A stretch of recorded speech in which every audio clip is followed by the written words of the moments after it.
Meus amigos, muito boa tarde a todos vocês, saudações rubro-negras. Então essas são as 5 informações, as 5 notícias mais importantes do dia até agora, são 4 horas da tarde, acompanhadas das suas respectivas análises. Meus amigos, o Renato pediu calma, torcida. Realmente o Renato está muito diferente de outrora. O Renato hoje é mais contido, o Renato hoje é mais calmo, está mais cauteloso, não está tão otimista. Acho que ele está esperando ganhar algum título para que volte a ser aquele Renato Gaúcho tão auspicioso, aquele Renato Gaúcho tão pedante de outrora, e era assim como jogador também. Ele disse o seguinte: olha, a torcida não pode esperar goleadas em todos os jogos. Nós vamos empatar, uma ou outra partida nós vamos perder, mas de fato é muito importante que o torcedor rubro-negro entenda que estamos enfrentando equipes muito boas, equipes que naturalmente se preparam bastante para que estejam no gramado e proporcionem uma boa partida, criem dificuldades para o time do Flamengo, e nós vamos ter essas dificuldades. O Renato, meus amigos, fala isso porque é um início de temporada, um início de trabalho que realmente é surpreendente. São 15 gols em 4 jogos, e o Renato inclusive disse que lá em Brasília recebia pressões dos torcedores quando o placar ainda estava em 2-1 para que o time aplicasse uma goleada frente ao Defensa e Justiça. Então, meus amigos, o Renato pede calma, o Renato pede mais tranquilidade, o Renato naturalmente mais cauteloso, o Renato diferente. Por falar em diferença, esse Renato também é completamente diferente do Ceni. Isso mesmo, porque vocês se recordam das entrevistas enfadonhas do Ceni, quando ele nunca admitia que estava errado. O Ceni jamais admitiu que o time tinha dificuldades. Ele não queria falar dessas dificuldades, ele apenas citava os pontos positivos e ainda dizia aos repórteres, aqueles que estavam o entrevistando, que era preciso que eles se ativessem às circunstâncias positivas, não é? As circunstâncias positivas que tinham acontecido na partida e não os erros, ou seja, eu não podia falar de erros. E o Renato, realmente, meus amigos, ele proporciona ao torcedor rubro-negro a verdade, ou seja, ele admite erros, ele realmente se preocupa bastante com a organização defensiva do time, principalmente em bolas paradas.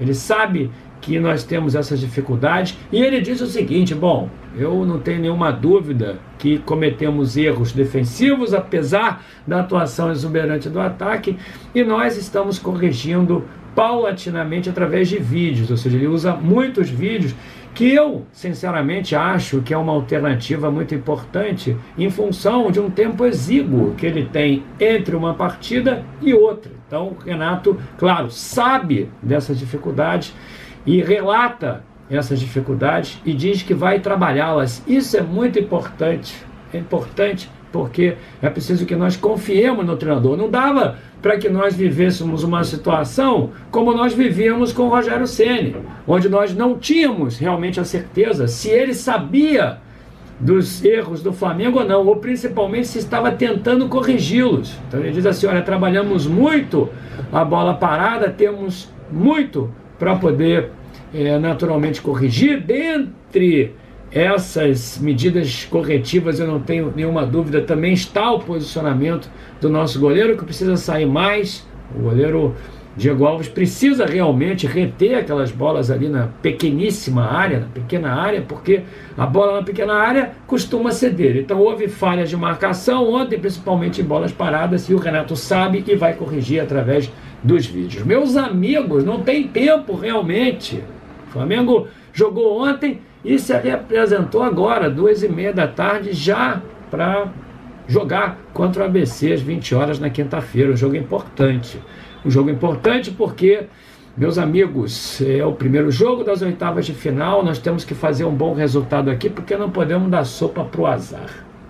Realmente a situação ela é mais cômoda em função, talvez, do nosso adversário, de não estar se apresentando tão bem nesse ano, de não ser um adversário que nos gere aquele temor, que não nos gere aquela preocupação toda, e isso aí, meus amigos, não significa que o Flamengo vai ter facilidade dentro de campo. Portanto, o Flamengo se reapresentou hoje às 2h30, os jogadores que jogaram ontem estão fazendo um trabalho regenerativo, e aqueles que entraram depois dos 45 minutos estão em treinamento normal. Muito importante isso também.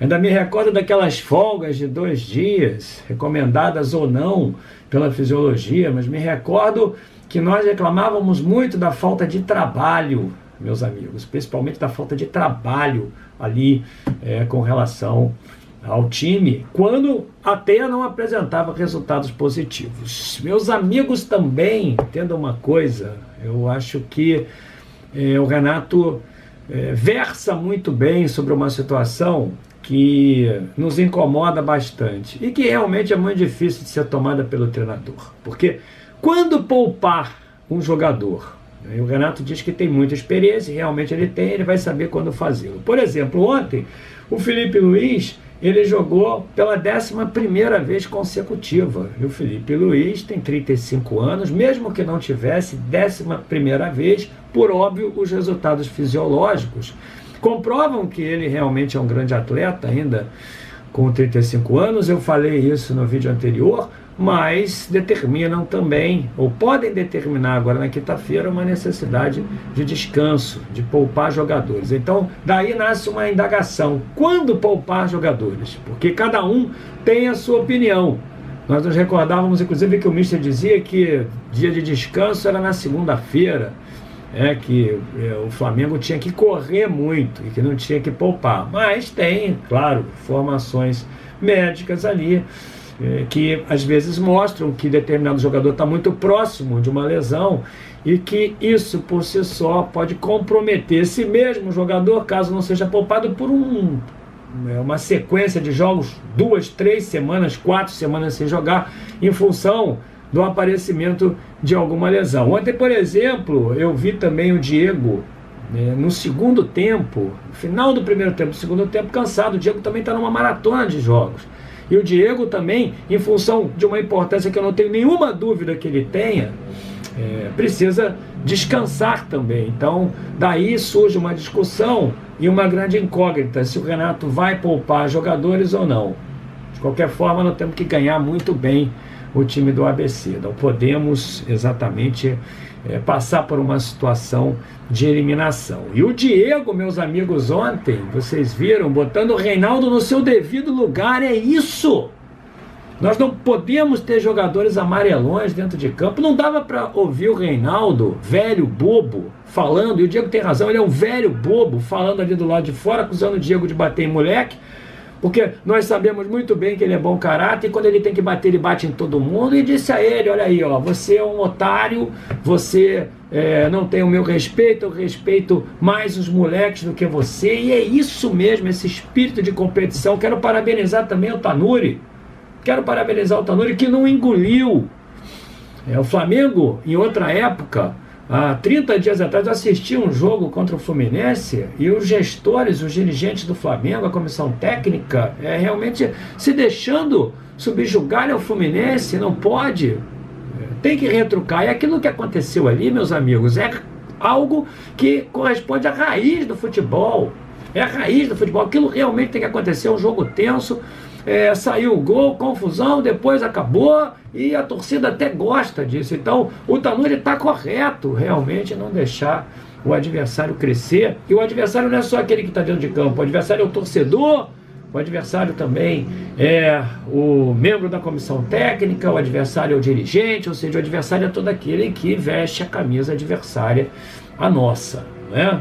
Todos eles são adversários. Não podemos, de hipótese alguma, fazer com que aconteça aquilo vergonhoso lá no estádio do Atlético Mineiro, os jogadores argentinos invadindo, tentando invadir, os jogadores todos acuados lá dentro do vestiário. E aí, mais uma vez, eu quero perguntar a vocês: cadê o Hulk? Cadê o Hulk fortão? Cadê o Hulk fortão que não apareceu ali naquele vídeo? Para terminar, eu quero dizer uma coisa para vocês: a torcida do Flamengo perturba muito as redes sociais do companheiro Rafinha Alcântara, volante do PSG. Perturba muito, porque a torcida anseia muito que ele venha para o Flamengo, e eu quero dizer uma coisa para vocês: tomara que esse realmente seja o nome, aquele incógnito que o Marcos Braz disse que estaríamos negociando. Tomara que seja ele, porque é um grande jogador, vai cair como uma luva, vai nos ajudar bastante. O Flamengo tende a crescer muito, então a torcida do Flamengo perturba muito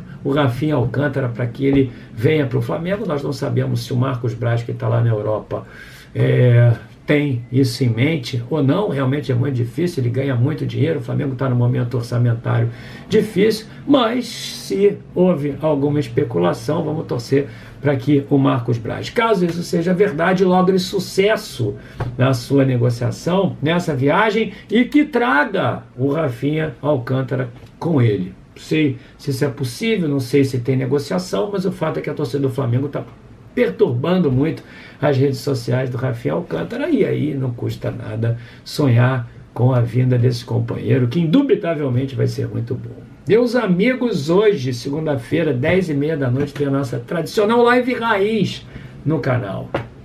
10h30 da noite. Queria agradecer a você, pedir a você para deixar o seu like, pedir a você que se inscreva. Saudações rubro-negras, até mais tarde, 10h30 da noite.